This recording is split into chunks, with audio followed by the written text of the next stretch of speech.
Hello बच्चों, let's read the question. The question says that two equal magnetic poles placed 25 centimeter apart in air exert a force of 4 into 10 raised to power minus 3 Newton on each other. What should be the distance between them so that force exerted by them on each other becomes 0.1 Newton? तो देखो बच्चों, सबसे पहले की concept है हमारे पास, that is force due to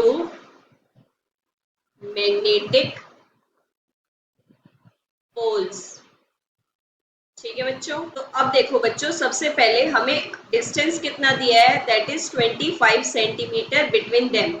ठीक है बच्चों, देखो बच्चों, मैग्नेटिक पोल्स क्या है, इक्वल, मतलब m1 equals to m2 equals to m, ये हमने m ले लिया। ठीक है बच्चों, तो ये दो पोल्स हैं, ये है हमारे पास m1, ये है m2, और दोनों का डिस्टेंस कितना है, 25 सेंटीमीटर। ठीक है बच्चों, तो फोर्स कितना होता है, that is F is equals to mu naught upon 4 पाई।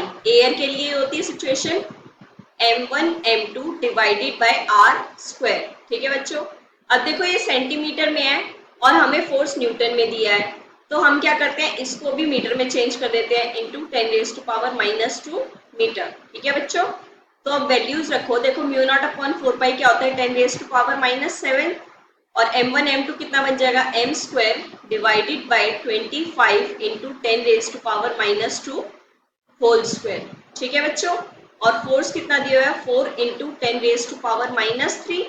अब m स्क्वायर निकालोगे तो क्या हो जाएगा, ये हमने मल्टीप्लाई कर दिया इधर, and then 10 raise to power minus 4 divided by 10 raise to power minus 7 is equals to m square. ठीक है बच्चों, तो देखो ये पावर तो कैंसिल हो गई यहाँ पर, है ना, -3 -4 कितना बना, 7, और 7 से नीचे कैंसिल हो गई। अब देखो बच्चों, क्या करो, यहाँ पे आपको दिख रहा है कि ये 25 का दो फैक्टर है, और 4 जो है, 4 को भी हम लिख सकते हैं 2 इंटू 2, तो आपको मल्टीप्लाई करने की जरूरत ही नहीं है, 4 इंटू 25 इंटू 25 लिखो, तो इसमें से एक 25 बाहर आ जाएगा, और 4 है तो कितना आ जाएगा, 2, तो कितना आ गया ये 50। ठीक है बच्चों, m की वैल्यू आ गई। अब देखो सेकंड बोला है, जब डिस्टेंस r डैश, इसको हम मान लेते हैं, ये हमें बताना है जब फोर्स f डैश कितना बन जाए आपके पास, 0.1 न्यूटन। ठीक है बच्चों, तो सेम f डैश अब कितना बन जाएगा, अब देखो मैग्नेटिक फोर्स तो सेम है, तो वही mu naught upon 4 pi m square divided by r dash square.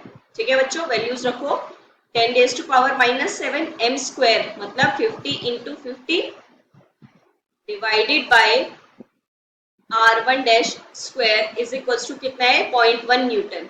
ठीक है बच्चों, तो अब देखो r डैश स्क्वायर निकालोगे तो कितना हो जाएगा, 10 raise to power minus 7 into 50 और ये 0.1 है तो 10 रेज टू पावर माइनस 1 होगा नीचे, राइट। अब देखो बच्चों, ये तो पावर कैंसिल होगी, कितना आ गया, ये -6। ठीक है बच्चों, अब देखो दोबारा r डैश स्क्वायर हमारे पास है 10 raise to power minus 6 into 50 अब दोबारा फिर स्क्वायर रूट लेना है ना, तो हम इसको एज इट इज लिख देते हैं। ठीक है बच्चों, अब देखो क्या होगा, r डैश 2 है तो 50 एक बाहर आ जाएगा, and then 10 raise to power minus 6 को क्या लिख सकते हैं, 10 raise to power minus 3 square, तो 3 आ जाएगा। ठीक है बच्चों, तो ये कितना आ गया, r डैश दैट इज, अब 10 रेज टू पावर माइनस 2 लिख सकते हैं, है ना, into 10 raise to power minus 2, तो ये कैंसिल हो गया, तो हमारे पास r डैश कितना आ गया, दैट इज 5 सेंटीमीटर। ठीक है बच्चों, so this is the final answer for the distance between them when force is 0.1 Newton. Hope you understand it well. Best of luck, thank you.